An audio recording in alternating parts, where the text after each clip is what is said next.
मनुष्य जब सांसारिक धन लोलुपता में धन कमाता है तो उसमें मित्र की बहुत बड़ी भागीदारी होती है। इन्होंने भी अपना सही मित्र चुना होगा तो अच्छे बने, धनवान बने। दोस्तों नमस्कार। सुबह की शुरुआत एक प्रेरक कथा के साथ। मैं आपका दोस्त इंजीनियर सीएम झा और चलिए शुरुआत करते हैं सुबह सुबह एक प्रेरक कथा में। आपने सुना ही होगा, विपत्ति कसौटी जे कसे से ही सांचे मीत। यानी आपकी विपत्ति में जो साथ दे, आपके विपत्ति में जो आपकी साथ निभाए, जो मदद करे, वही सच्चा मित्र होता है। इंग्लिश में भी कहा गया है, ए friend is in need is a friend Indeed. तो इस सब से चीज़ से निष्कर्ष क्या निकलता है? ये सब चीज़ों से निष्कर्ष निकलता है कि मित्रता तो हमारे लिए बहुत ज़रूरी है। बिना मित्र के जीवन व्यर्थ है। मित्रता होनी ही चाहिए, होती भी है। हम मित्रता करें किससे? हमारी मित्रता कैसी हो? हमारा मित्र कौन हो? इस पर बहुत सारे सवाल जवाब आते रहते हैं। तो चलिए आज की शुरुआत सुबह एक प्रेरक कहानी मित्रता के साथ। तो चलिए आज दिन भर की बातें होंगी, आज के ब्लॉग होंगे, उसमें हम लोग बहुत सारी चीज़ देखेंगे, पूरे दिन की दिनचर्या होगी। परंतु सुबह सुबह एक प्रेरक कहानी, क्योंकि प्रेरक कहानियाँ हमें प्रेरित करती हैं आगे अच्छे जीवन जीने के लिए, अच्छे कर्म करने के लिए, अच्छी चीज़ें बताने के लिए और हो सके तो अच्छे रास्ते पे चलने के लिए।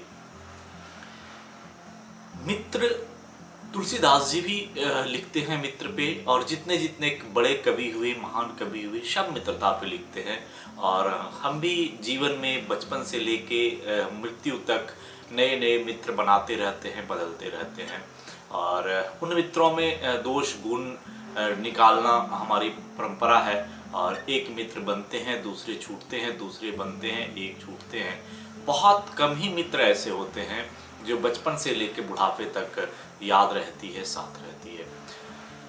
हमें मित्रता कैसी करनी चाहिए, क्या मित्रताएं करनी चाहिए, हमारा मित्रता कौन हो, हम किनसे मित्रता करें, ये सब बातें एक छोटी सी कहानी के माध्यम से, बिल्कुल बहुत छोटी सी कहानी है, उसका जो महत्व है, उसकी जो मोटिवेशनल चीज़ें, प्रेरणा है, उसे लेने की ज़रूरत है। एक बहुत ही धनी मानी व्यक्ति था, एक तरह से कहा जाए कि बहुत ही धनी व्यक्ति था। उनके 3 दोस्त थे और वो तीनों उनके बहुत अजीज थे। पहला सबसे अधिक अजीज दोस्त था, दूसरा भी अजीज था, तीसरा भी बहुत ही प्रिय था। और कमोबेश उन्होंने तीनों को लगभग समय दिया, जिसके कारण वो धनी हुए।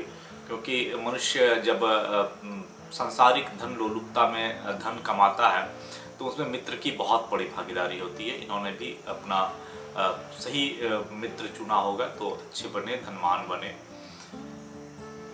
अब जब बारी आई उनका ब्रह्मलोक में जाने का, उन बुजुर्ग को ये एहसास हो गया कि अब मैं ज़्यादा दिन तक नहीं बचूंगा। लेकिन वो मरना नहीं चाहता था, या फिर चाहता था हमारे मृत्यु में हमारा कोई साथ दे।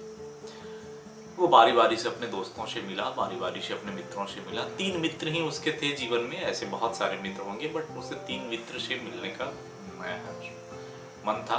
पहले मित्र के पास गया और उसे बोला कि मित्र, अब तो हमारी मृत्यु आ रही है, मुझे तो ये पृथ्वी लोक छोड़ना पड़ेगा, बताओ तुम साथ दोगे या नहीं?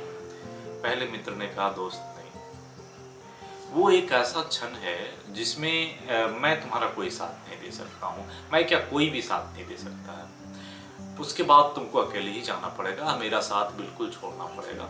हो सकता है मैं किसी और से मित्रता कर लूँगा, मेरा भी तो कोई ना कोई संरक्षक मित्र थे, अच्छा बुरा चाहने वाला होना चाहिए, तो हमारी मित्रता किसी और से हो जाएगी, लेकिन मैं तुम्हारे साथ नहीं जा सकता।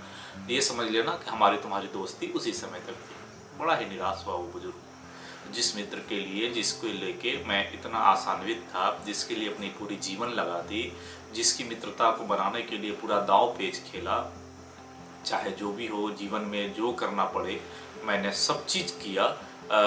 अपने 24 घंटे के 24 घंटे उसको कभी कभी दिए, परंतु आज इस प्रकार की बेरुखी जवाब सुनकर उसका मन टूट गया।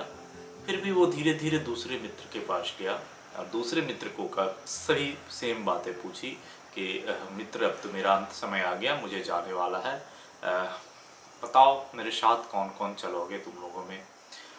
दूसरे मित्र ने कहा, देखो भाई, मैं तुम्हारे साथ जा नहीं सकता, और क्योंकि तुम्हारे साथ रह नहीं सकता। तुम्हारा और मेरा भी जीवन काल इसी समय तक है। ये विधि का विधान है और विधि का विधान को कोई टाल नहीं सकता। तो तुम जाओ, तुम्हारे साथ तो मैं जा नहीं सकता हूँ, लेकिन हाँ, तुम्हारे पीछे यहाँ पे मैं बहुत बड़ा आडंबर कर सकता हूँ तुम्हारे लिए। बहुत दान पुण्य करूँगा, तुम्हारे लिए जितने धार्मिक कार्य होंगे वो करूँगा, तुम्हारे नाम की स्कूल खुलवा दूंगा, तुम्हारे नाम के जो भी काम करना है वो कर दूंगा, तुम्हारा नाम अमर रहे इसके लिए मैं बहुत प्रयास करूँगा, लेकिन तुम्हारे साथ मैं जा नहीं सकता। परंतु कुछ करेगा ये आदमी मेरे जाने के बाद। तो इसको लेके बुजुर्ग मन में थोड़ी सी निश्चिंता बनी कि चलो इसके साथ जीवन जिया, कुछ तो मेरे बारे में सोच रहा है कि तुम जब चले भी जाओगे तो कुछ दिन तक तुम्हारे लिए मैं कुछ कुछ करूँगा, मैं ये दिखाऊंगा कि हाँ तुम हमारा मित्र था। पहले वाले ने तो कुछ नहीं कहा, उसने सीधा कहा तुम जाओगे, हमारा तुम्हारा रास्ता अलग। तीसरे मित्र के पास गया, तीसरे मित्र से जैसे ही मिला वो बोला, तुम चिंता मत करो, हाँ मुझे पता है ये विधि का विधान है, तुम जाओगे, सब जाता है, लेकिन मैं तुम्हारे साथ जाऊंगा, जहाँ जाओगे वहाँ भी जाऊंगा और तुम्हारे पीछे यहाँ पे रहूंगा भी। जब भी तुम्हारी नाम आएगी या मेरा चर्चा होगा तो तुम याद आओगे, और तुम्हारे नाम की कृति मेरे द्वारा तब तक जानी जाएगी जब तक कि तुम्हारी सिचुएशंस, तुम्हारे बारे में लोग जानेंगे, सुनेंगे, और तुम्हें कभी भूलने नहीं दिया जाएगा। तुम भौतिक रूप से यहाँ पे विद्यमान नहीं रहोगे, तुम दिखोगे नहीं किसी को, लेकिन तुम सबके आत्मा में, सबके मन में, सबके ध्यान में हर वक्त रहोगे। इसके लिए मैं भरपूर प्रयास करूँगा, और ये मैं नहीं करूँगा, ये तुमने ही किए हो जो मुझसे मित्रता किए हो। तुम्हारी मित्रता प्रगाढ़ है, तुम ये कभी खत्म ही नहीं हो सकती है। तुम रहो या नहीं रहो इससे हमारा कोई अंतर नहीं पड़ता है। तुमने जो मित्रता में मुझे अपना समय दिया, अपना कार्य किया, वो अगले कब तक के लिए सुनिश्चित हो गई उसकी कोई सीमा नहीं है। बड़ा सुकून हुआ। बुजुर्ग को लगा कि हमने जीवन में कुछ अच्छे किए हैं। तो दोस्तों, आप सोच रहे होंगे कि आखिर इस भौतिक जीवन में ये 3 प्रकार के मित्र हैं कौन कौन।